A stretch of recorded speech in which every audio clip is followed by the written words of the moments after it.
उत्तराखंड के शिक्षा मंत्री डॉक्टर धन सिंह रावत का दावा है और वो हमेशा दावे ही करते हैं कि बीजेपी की सरकार में शिक्षा व्यवस्था में तेजी से सुधार हो रहा है, जिस पर विपक्ष अक्सर सवाल उठाता रहता है। मंत्री के दावों में कितनी सच्चाई है ये तो वहां की जनता ही बताएगी और आप लोग भी बेहद अच्छे तरीके से जानते होंगे। लेकिन चंपावत के लोहाघाट में वर्ष 1953 में बने स्कूल भवन में अब पूरी तरह से हालात बिगड़ते जा रहे हैं। वो पूरा भवन जर्जर हो गया है और उसी जर्जर भवन में बच्चे पढ़ने को मजबूर हैं। लिहाजा यहाँ के लोग पूछ रहे हैं, अगर किसी दिन हादसा हो गया तो जिम्मेदार कौन होगा?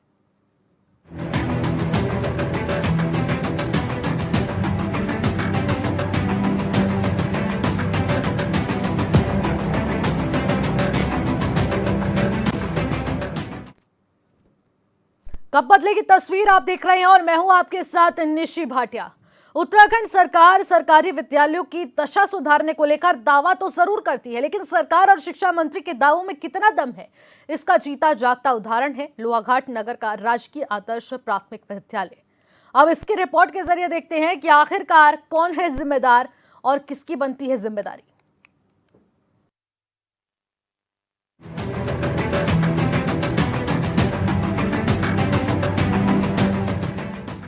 चंपावत के लोहाघाट में शिक्षा विभाग ने राजकीय प्राथमिक विद्यालय को आदर्श विद्यालय तो घोषित कर दिया है, पर आज भी बच्चे 72 साल पुराने जर्जर भवन के नीचे पढ़ने को मजबूर हैं, जहां कभी भी बड़ा हादसा हो सकता है। बारिश होने पर विद्यालय भवन की छत टपकने लगती है। विद्यालय के प्रधानाचार्य महेश चंद्र उप्रेती ने अपने प्रयासों से छत में पॉलिथीन लगवाई है। विद्यालय भवन की बदहाली पर एसएमसी की बैठक में अभिभावकों ने गहरी नाराजगी जताते हुए सरकार और शिक्षा विभाग से नए विद्यालय भवन के निर्माण की मांग की है। प्रारंभिक शिक्षा के अंतर्गत लोहाघाट विकासखंड में यह राजकीय आदर्श प्राथमिक विद्यालय लोहाघाट 1953 में यह विद्यालय भवन बनकर के तैयार हुआ। तब से इसके जीर्णोद्धार के लिए कोई उपाय प्रशासन की ओर से नहीं किए गए हैं। प्रशासन को बार बार विद्यालय प्रबंधन समिति की ओर से, विद्यालय की ओर से बार बार अवगत कराया गया है कि विद्यालय की मरम्मत और नवनिर्माण के लिए प्रयास किए जाएं। इसके लिए इस बाबत बहुत सारे पत्राचार भी किए गए, लेकिन अभी तक इसका जीर्णोद्धार नहीं हो पाया है। जी, इस संबंध में बताना चाहेंगे कि अभिभावकों के द्वारा बार बार यह प्रयास किया गया, बार बार निवेदन किया गया कि विद्यालय की गुणवत्ता, जो विद्यालय भवन है उसकी गुणवत्ता में सुधार किए जाएं और बच्चों के बैठने के लिए उपयुक्त व्यवस्था की जाए। अभिभावकों का कहना है कि कई बार जिलाधिकारी और शिक्षा विभाग से नए भवन निर्माण की मांग की गई है, पर कोई भी सुनने को तैयार नहीं है। मौजूदा वक्त में मानसून सीजन है और इस वक्त पहाड़ों में जमकर बारिश हो रही है। ऐसे में अगर किसी दिन हादसा हो गया तो इसके लिए कौन जिम्मेदार होगा, ये बड़ा सवाल है। लोगों का कहना है कि अगर लोहाघाट नगर के ही प्राथमिक विद्यालय की ये दशा है तो गाँव के विद्यालयों का क्या हाल होगा। विद्यालय के प्रधानाचार्य महेश चंद्र उप्रेती का मानना है कि विद्यालय भवन काफी पुराना हो चुका है। विद्यालय को जल्द नए भवन की आवश्यकता है। मानसून काल ही नहीं, उसके अलावा भी हर समय विद्यार्थियों को बैठने के लिए बहुत असुविधा होती है और आज के दौर में ऐसे कक्षों में विद्यालय में बच्चों को बैठाना बहुत मुश्किल हो पा रहा है। विद्यालय प्रबंधन समिति की ओर से, विद्यालय की ओर से बार बार इस संबंध में पत्राचार किया गया है और उस पत्राचार के एवज में अभी तक कोई सार्थक प्रयास देखने को नहीं मिला है। विद्यालय की ओर से प्रयास किए गए हैं कि मानसून का पानी, बारिश का पानी विद्यालय कक्ष में न आए और जिस तरह से भी प्रयास हो सकता है बच्चों को एक बेहतर सुविधा देने का प्रयास किया गया है, लेकिन सुविधाओं के अभाव में निश्चित रूप से हमारा शिक्षण कार्य भी बाधित हो रहा है और अभिभावकों का मन भी विद्यालय में अपने बच्चे को भेजने के लिए बहुत हद तक वो तैयार नहीं हो। प्रधानाचार्य महेश चंद्र उप्रेती ने बताया कि 1953 में बना हुआ भवन काफी पुराना हो चुका है, दीवारों में दरारें आ चुकी हैं, विद्यालय की छत टपकने लगी है। उप्रेती ने कहा कि कई बार विभागीय अधिकारियों को भवन निर्माण के लिए पत्र लिखा गया, पर अभी तक कोई भी सुनवाई नहीं हुई है। वहीं नगर के लोगों का कहना है कि ये शिक्षा विभाग और सरकार की घोर लापरवाही है। लगता है शिक्षा विभाग और शिक्षा मंत्री विद्यालय में किसी बड़ी दुर्घटना का इंतजार कर रहे हैं। चंपावत के लोहाघाट से लक्ष्मण बिष्ट की रिपोर्ट। तो तस्वीरें आपने देखी कि राजकीय प्राथमिक विद्यालय का हाल कितना ज्यादा बेहाल हो चुका है। वर्ष 1953 में ये स्कूल भवन का निर्माण हुआ था और आज चल रहा है 2025। और ऐसे में हालात तो इस तरीके से बनना बहुत ही लाजमी है, लेकिन आखिरकार इसका जीर्णोद्धार का काम अभी तक क्यों नहीं किया गया? आखिरकार प्रशासन कहां कितनी गहरी नींद में सोया हुआ है? इस पर ज्यादा जानकारी ले लेंगे हमारे संवाददाता लक्ष्मण बिष्ट भी हमारे साथ सीधे जुड़ चुके हैं। लक्ष्मण, देखने को मिल रहा है कि राजकीय प्राथमिक विद्यालय का हाल बेहाल हो चुका है। 1953 में इसका निर्माण हुआ और आज 2025 जारी है, और आखिरकार इस स्कूल के हालात किस प्रकार से बने हुए हैं? अभी तक इसका जीर्णोद्धार क्यों नहीं किया गया?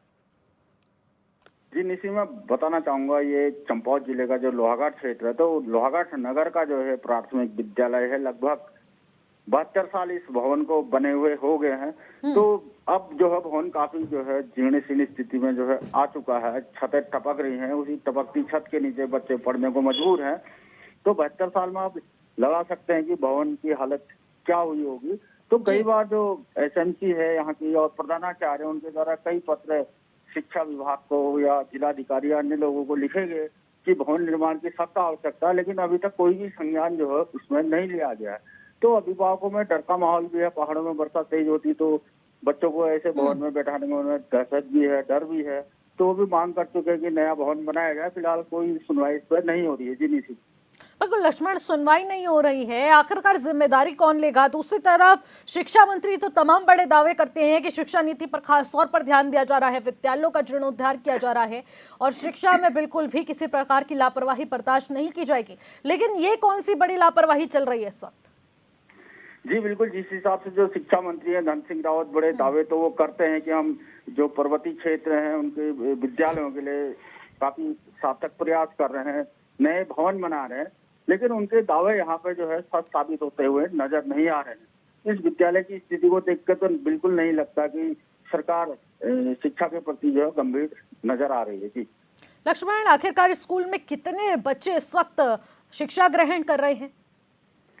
जी बिल्कुल, इस समय लगभग 80 से 100 बच्चे जो है इस विद्यालय में पढ़ते हैं। तो और भवन की कक्षों की कमी होने के चलते भी जो है कई बच्चे एडमिशन लेने से जो है यहाँ वंचित रह जाते हैं। नगर का जो है विद्यालय है, अगर नया भवन बन जाए, नए कक्ष बन जाए तो इसमें छात्र संख्या में तो बढ़ोतरी होगी और साथ ही बच्चों को जो है सुरक्षित शिक्षा भी यहाँ पे मिल पाएगी। जी निशी, यानी कि अभिभावक कतराते हैं कि वो अपने बच्चों को यहाँ पर पढ़ने भेजे भी या नहीं, क्योंकि कभी भी बड़ा हादसा हो सकता है। ये एक मुख्य कारण इस वक्त इस स्कूल का बना हुआ है। जी बिल्कुल, ऐसे जर्जर भवन में कोई भी अभिभावक है वो चाहता है कि उनके बच्चों को स्कूल भवन सुरक्षित मिले, विद्यालय में उनको सुरक्षा मिले। लेकिन उन्हें पता है कि हमारा जो विद्यालय भवन है काफी पुराना हो चुका है, बरसात में छतें टपक रही है, बरसात में कभी भी कोई हादसा उनके बच्चों के साथ हो सकता है। तो इसका डर भी जो है अभिभावकों में जो है काफी बैठा हुआ है, जिस कारण अभिभावक स्कूल में बच्चों को भेजने से कतरा रहे हैं। जी बिल्कुल, अभी तो वैसे भी स्कूलों की छुट्टियां चल रही है, लेकिन दूसरी तरफ हर बार यही देखने को मिलता है कि जब बारिशें आती हैं, बारिशों का मौसम चलता है, तो ऐसे में देखने को मिलता है कि छतें टपकने लग जाती हैं स्कूल की। तो आखिरकार इस वक्त स्कूल की स्थिति क्या कुछ बरकरार है? जी बिल्कुल, जो स्कूल की स्थिति जो वहाँ के प्रधानाचार्य हैं खुद वो बयां कर चुके हैं, और इसके अलावा अभिभावक जो एसएमसी बैठक हुई थी उसमें भी अभिभावकों के द्वारा जो इस मुद्दे को काफी जोर शोर से उठाया था और नाराजगी भी जताई थी। अभिभावकों का कहना है कि इतने बार जो हम शिक्षा विभाग से और शासन प्रशासन से गुहार लगा चुके हैं कि स्कूल का जो है नया भवन बनाया जाए, लेकिन कोई सुनवाई इस पर जो है नहीं की जा रही, जिस कारण अभिभावकों में शासन प्रशासन शिक्षा विभाग के खिलाफ जो काफी आक्रोश देखने में नजर आ रहा है। जी लेकिन लक्ष्मण, अगर इस पूरे प्रकरण की बात की जाए, इस विद्यालय के हालातों की बात की जाए, तो अभी तक किन प्रशासनिक अधिकारियों को इन हालातों से अवगत कराया गया है? जी बिल्कुल, मतलब जो पूर्व में 2 जिलाधिकारी रह चुके हैं उनको भी इससे अवगत कराया गया था, जो पूर्व में एसडीएम रह चुके हैं उनसे भी किया गया था, जो क्षेत्रीय विधायक हैं उनसे भी जो प्रधानाचार्य के द्वारा कहा गया था, और जो शिक्षा मंत्री जब यहाँ आए थे तो उनसे भी जो है इस समस्या को रखा गया था, लेकिन सबने आश्वासन दिया, लेकिन हुआ कुछ नहीं। अभी तक जो ऐसी स्थिति जब की तक बनी हुई है वर्षों से। जी यानी कि स्थिति में बिल्कुल भी सुधार नहीं है अवगत कराने के बाद, यानी कि प्रशासनिक अमला खुद जिम्मेदारी लेने को तैयार नहीं है। जी बिल्कुल, कोई भी जो है अधिकारी जो है इस समस्या का समाधान करने को जो फिलहाल तैयार होता नजर नहीं आ रहा। अगर गंभीर होते अधिकारी या विभाग या शिक्षा मंत्री गंभीर होते, शायद अभी तक जो है ये भवन बन चुका होता लगभग 1953 में जो इस भवन का निर्माण हुआ था, लगभग 72-73 साल इस भवन को हो चुके हैं, उसके बाद भी जो है सुध नहीं ली जा रही है, तो अपने आप में एक गंभीर प्रश्न सरकार और शिक्षा विभाग की मंशा पे खड़ा करता है। जी बिल्कुल लक्ष्मण, जिस तरीके से 1953 में बना हुआ भवन 2025 में भी आज तक संचालित हो रहा है, लेकिन वो भी इन हालातों में कि जो अपनी जान पर रिस्क लेकर अपने बच्चों को यहाँ पर पढ़ने के लिए भेज रहे हैं, शिक्षक जो पढ़ा रहे हैं वो भी अपनी जान को रिस्क पर रख रहे हैं, सभी जिंदगियां रिस्क पर चल रही हैं। आखिरकार अभी तक इस पूरे प्रकरण पर संज्ञान नहीं लिया गया है, ना ही इस पर पूरे अटेंटिव तरीके से काम किया गया है, तो आखिरकार कौन जिम्मेदारी लेगा लक्ष्मण? जी बिल्कुल, इसमें जिम्मेदारी तो सबसे पहले सरकार की बनती है, फिर जो स्थानीय प्रशासन है उसकी बनती है, शिक्षा विभाग की बनती है और शिक्षा मंत्री की जो है इसमें जिम्मेदारी बनती है कि विद्यालय जो है नगर का विद्यालय है, अगर यहाँ सुविधाएं अच्छी होती है, इसको आदर्श प्राथमिक विद्यालय का दर्जा तो दे दिया गया है सरकार और शिक्षा विभाग के द्वारा, लेकिन सुविधाएं जो है वही पुरानी चल रही हैं।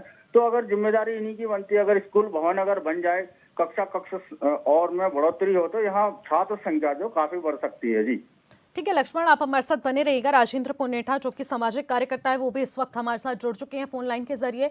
राजेंद्र जी, एक भवन है जो कि विद्यालय भवन है और उसके हालात इतने ज्यादा जर्जर हो चुके हैं कि व्यवस्थाओं को काबू में करने के लिए जब जिम्मेदार अधिकारियों से यहाँ पर बातचीत की जाती है, उन्हें अवगत कराया जाता है, तो वो पल्ला झाड़ लेते हैं। आखिरकार बच्चों का भविष्य जो अंधकार में लटका हुआ है, अधर में लटका हुआ है, जहाँ शिक्षक और बच्चे अपनी जान को रिस्क में रखकर रोजाना जा रहे हैं, आखिरकार इस स्थिति को लेकर आप क्या कहेंगे? धन्यवाद आपका और HNN न्यूज का जो हर बार अच्छे मुद्दों को उठा रही है और हमें सहयोग कर रही है। तो इसमें सबसे बड़ी दिक्कत ये आ रही है कि समझ में ये नहीं आ रहा, जिस शिक्षा के बल पर उप जिलाधिकारी और जिलाधिकारी चयनित होकर अपनी कुर्सी में बैठ रहे हैं, क्या वो सरकारों के दबाव में काम कर रहे हैं? एक प्राइमरी स्कूल जो देश की नींव होता है, प्राइमरी स्कूल, और वो भी हमारे लोहाघाट क्षेत्र के हृदय स्थल पर बना हुआ है।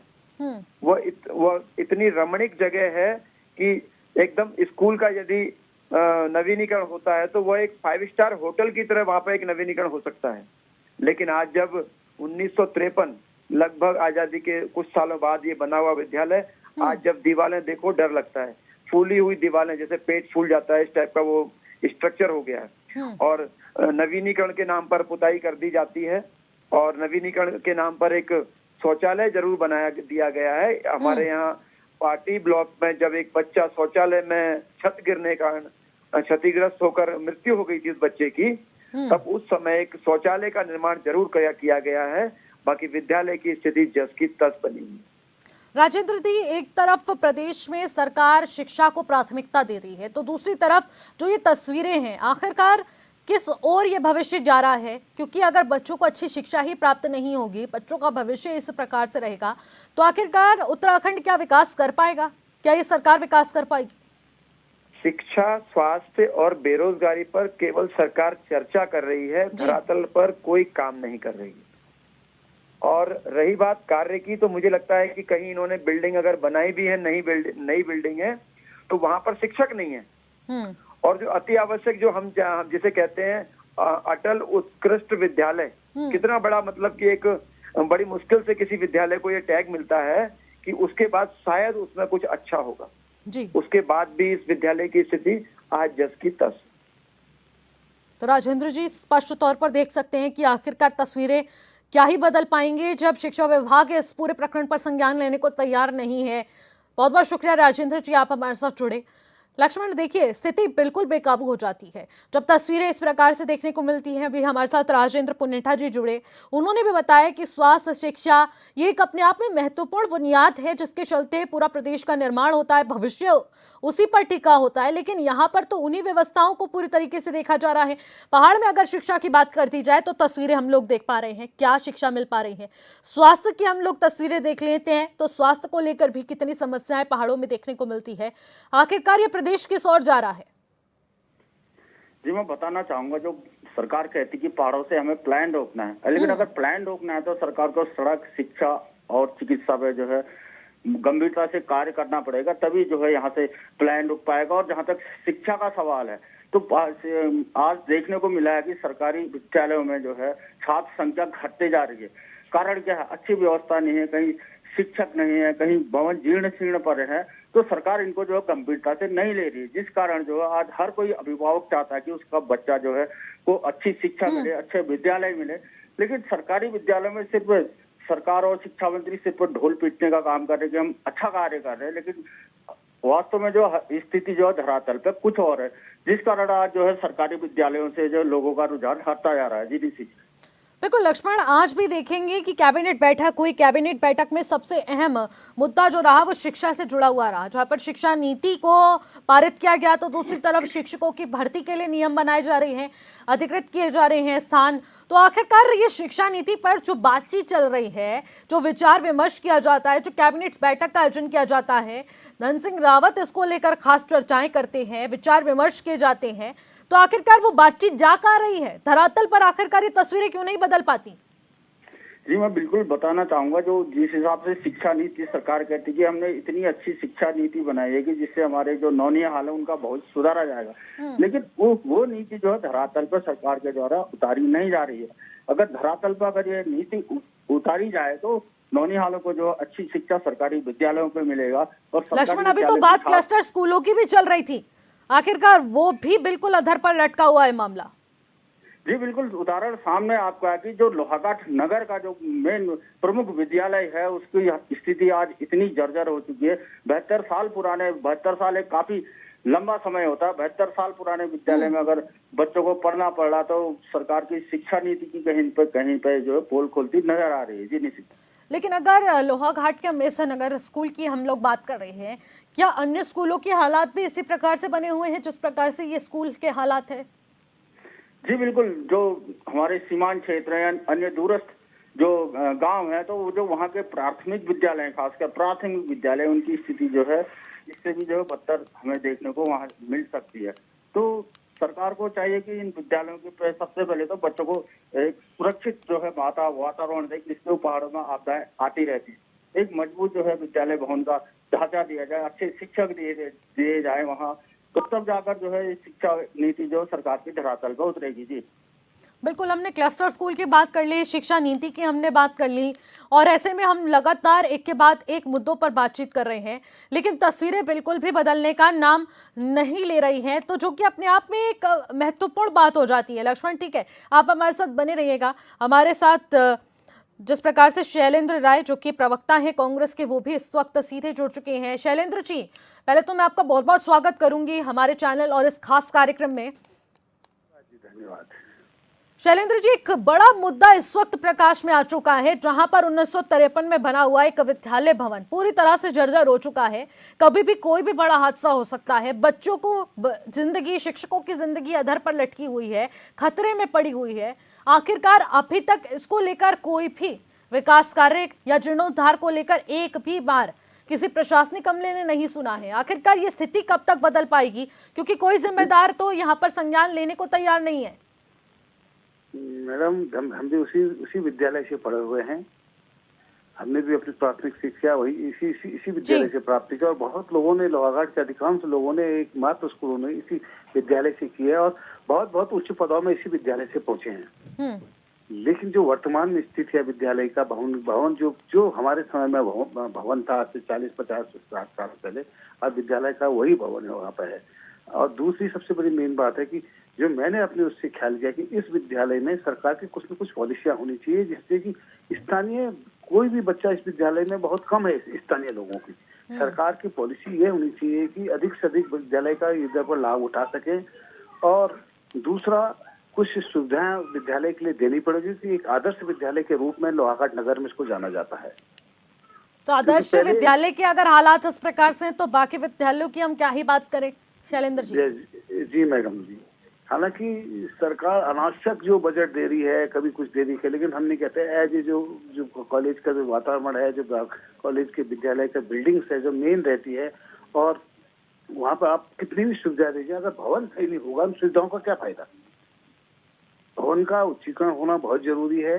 और दूसरा, शिक्षा के प्रति हमारा एक स्पष्ट रूप से मैं कहना चाहता हूँ कि सरकार को गवर्नमेंट कॉलेजों के प्रति अपना उदासीन रवैया छोड़ना होगा, और अच्छी सुविधाओं से लैस कर उन विद्यालयों को अधिक से अधिक बच्चों को विद्यालय की ओर आकर्षित करना होगा, जो कि स्थानीय लोग या जितने बड़े लोग हों कि उनके बच्चे भी और वो लोग भी इस विद्यालय में पढ़ें। क्योंकि ऐसा है, आज एक सरकारी स्कूल के नाम पे खोला जाता है लेकिन एक फॉर्मेलिटियां हो जाती है। हालांकि हम मानते हैं कि वहाँ पे जितने भी शिक्षक लोग हैं वो बहुत एजुकेटेड लोग हैं, अच्छे लोग हैं, मेहनत करना चाहते हैं, लेकिन सुविधाओं के अभाव में वो भी कुछ नहीं कर पाते हैं। लेकिन शैलेंद्र जी, जो हकीकत हम लोग इस वक्त देख पा रहे हैं, एक विपक्ष होने के नाते आपकी तरफ से क्या कुछ प्रयास किए जा रहे हैं? हमारे माननीय विधायक जी ने इसमें प्रयास में उठाया है, उन्होंने इस बात को रखा भी है, नहीं क्योंकि वो भी सरकारी स्कूलों के प्रति बड़े संवेदनशील रहते हैं कि क्योंकि आप देखें शहरी स्कूल के क्षेत्र में तो इंटर की आप क्या आशा लगा सकते हैं। बहुत ही देखिए, पहाड़ों का मामला है, कहीं पे कोई भी आपदा आ सकती है, कोई भी घटना हो सकती है, और इसके प्रति हम लोग हमेशा संघर्ष रहते हैं। और आपके चैनलों के माध्यम से भी और न्यूज़पेपरों के माध्यम से इस चीज को हम लगातार उठाते रहते हैं। ठीक है शैलेंद्र जी, बहुत बहुत शुक्रिया, आप हमारे साथ जुड़े, तमाम बातचीत की हमारे साथ। यहाँ पर मेहरबान सिंह बिष्ट जो कि मुख्य शिक्षा अधिकारी हैं, वो भी इस वक्त हमारे साथ सीधे चंपावत से हैं। मेहरबान जी, देखिए, सबसे बड़ा सवाल शिक्षा अधिकारी पर उठ रहा है और मुख्य शिक्षा अधिकारी होने के नाते जिस प्रकार से इस क्षेत्र के इस आदर्श विद्यालय की तस्वीरें हम लोग देख पा रहे हैं, तो आखिरकार बाकी विद्यालयों की तो हम बात ही नहीं कर रहे हैं। इस भवन का जीर्णोद्धार कब तक होगा, क्या ये स्थिति बदलेगी, तस्वीरों को लेकर अब आप क्या कहेंगे? मेहरबान जी।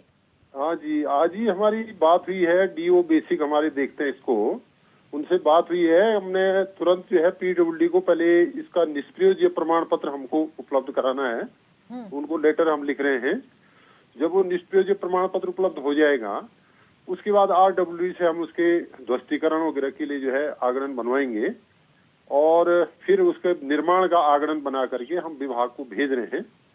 और जो ही विभाग से धनराशि स्वीकृत होती है तो इसका निर्माण हो जाएगा। वैसे मैं वहाँ गया हूँ, कई बार गया हूँ, एक साइड से थोड़ा वो बाहर निकल रहा है, अदरवाइज अंदर उस स्ट्रक्चर जो पुराने समय का ऐतिहासिक स्ट्रक्चर है उसका, तो हम लोग उसमें देखेंगे कि अगर उसमें मरम्मत से अगर काम चल सकता है तो मरम्मत के बारे में देखेंगे। यदि वो पूरा ही जो है उसको ध्वस्तीकरण ही करना पड़ा तो वो भी देखेंगे। जिसमें से दोनों हमें लगेगा कि ये ठीक है, उसको कराया जाएगा। मेहरबान जी, आप कह रहे हैं कि मुझे आज इस पूरे प्रकरण के बारे में अवगत कराया गया है, लेकिन इन तस्वीरों के बारे में आपको बहुत पहले से ही अवगत करा दिया गया है, लेकिन अभी तक इस पर कोई भी संज्ञान नहीं लिया गया। मेहरबान जी, अब क्या कहेंगे आप? अभी तक क्यों नहीं हो पाया ये काम? अभी तक जो है ऐसी इतनी खराब स्थिति नहीं थी उसकी, मतलब उसमें टीन वगैरह थोड़ा बहुत लीक कर रहे होंगे। इतने हम लोग गए हैं वहां पर, कई बार जाते हैं, कई प्रोग्राम होते हैं हमारे, इतनी खराब स्थिति नहीं थी उसकी। लेकिन मेहरबान जी, मुझे एक चीज जरा समझाइएगा, जब स्थिति पूरी तरह से खराब हो जाए, जब तक कोई बड़ा हादसा ना हो जाए, क्या उससे पहले कोई काम नहीं किया जा सकता? नहीं, हमारे उसमें था, वो हमारे संज्ञान में था और कोशिश कर रहे थे हम इसको कि इसको मरम्मत किया जाए या फिर इसका जो है पुनर्निर्माण किया जाए। एक दिमाग में ये भी चल रहा था कि यार ये ऐतिहासिक धरोहर है, इसका मूल स्वरूप जो है वो बरकरार रखा जाए या फिर नए सिरे से जो है इसका पुनर्निर्माण किया जाए। तो ऐसा नहीं है कि हमको जानकारी नहीं थी उसकी, हम भी थे इस बार उसका जो है आगरण वागरण बना करके उसकी प्रक्रिया। तो मेहरबान जी, कब तक ये कार्य होगा, क्योंकि बच्चों का भविष्य इस वक्त अंधकार में लटका हुआ है। मॉनसून का सीजन है, पहाड़ों में देखने को मिलता है कितनी तेज बारिश होती है, जिसके चलते अभी से छतें टपक रही हैं। प्रधानाचार्य ने खुद अपने पैसों से यहाँ पर पन्नी लगवाई है कि बच्चों की पढ़ाई में कोई दिक्कतें ना आए, बच्चों का भविष्य के साथ कोई भी खिलवाड़ ना हो। वहां पर शिक्षक भी पहुंचते हैं, पढ़ा रहे हैं, तो ऐसे में किसी की भी जान को कभी भी रिस्क हो सकता है। नहीं, अच्छी बात है, प्रधानाचार्य की भी तो जिम्मेदारी है, वो भी कर रहे हैं तो अच्छी बात है। सारी जिम्मेदारी प्रधानाचार्य, शिक्षक और वहां बैठे मौजूदा बच्चों की है क्या?